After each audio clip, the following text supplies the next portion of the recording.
नमस्कार दोस्तों, आपका हमारे YouTube चैनल पर स्वागत है। दोस्तों, आज के इस वीडियो में हम बात करेंगे खाद और उर्वरक में अंतर। दोस्तों, इससे पहले हमें समझना होगा कि खाद किसे कहते हैं और उर्वरक किसे कहते हैं। तो दोस्तों, हम आपको चित्र के माध्यम से समझाने की कोशिश करते हैं।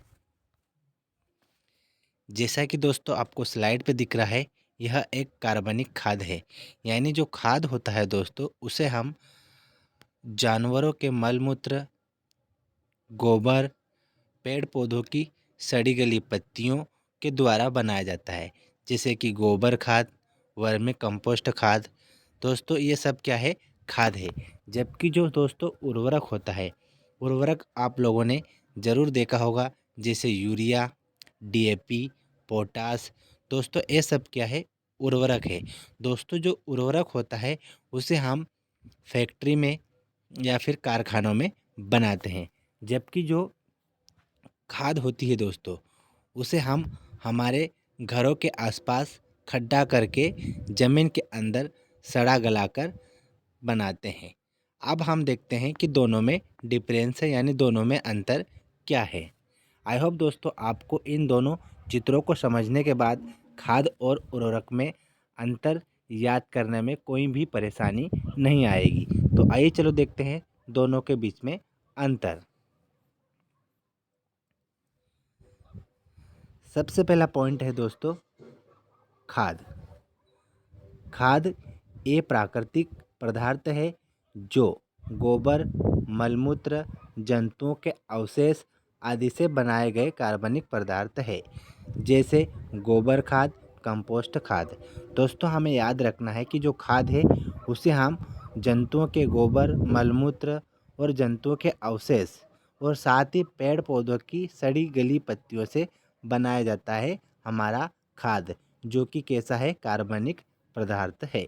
जबकि दोस्तों जो उर्वरक होता है, ये कृत्रिम रूप से बनाए गए अकार्बनिक पदार्थ जैसे यूरिया, सुपर फास्फेट, पोटास आदि सभी क्या है दोस्तों?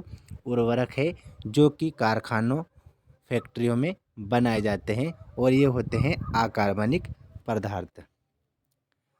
सेकंड बात हमें याद रखना है दोस्तों कि जो खाद है, इनमें पोषक तत्वों की मात्रा कम होती है और दोस्तों जो उर्वरक होते हैं उनमें पोषक तत्वों की मात्रा अधिक होती है।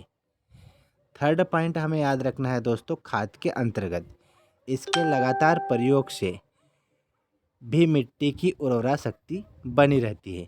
यानी हम खाद का लगातार उपयोग करते रहेंगे ज़मीन के ऊपर, तब भी क्या होगा दोस्तों कि जो हमारी ज़मीन है, जो हमारी भूमि है, उसकी उर्वरा शक्ति बनी रहती है और समय के हिसाब से और बढ़ती रहती है।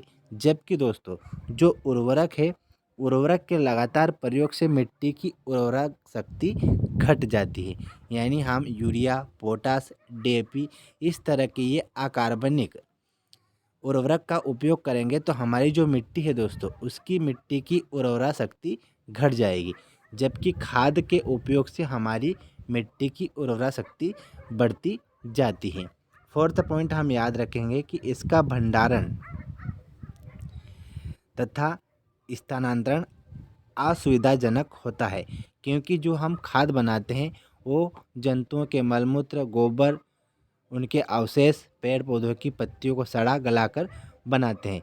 इसकी वजह से उसका भंडारण और स्थानांतरण करने में हमें असुविधा होती है। जबकि दोस्तों जो उर्वरक है, इनका भंडारण तथा स्थानांतरण विधि सरल होती है, क्योंकि ये एक बैग के अंदर पैक होते हैं।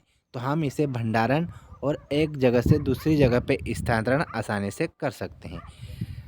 फिफ्थ पॉइंट हम याद रखेंगे दोस्तों कि जो खाद है, ये नमी का अवशोषण कर खराब नहीं होते। यानी खाद को नमी, पानी लगेगा तो वो खराब नहीं होगा। जबकि जो उर्वरक है दोस्तों, वो नमी का अवशोषण कर खराब हो जाते हैं। तो इस तरह से दोस्तों हमें खाद और उर्वरक में अंतर याद रखना होगा।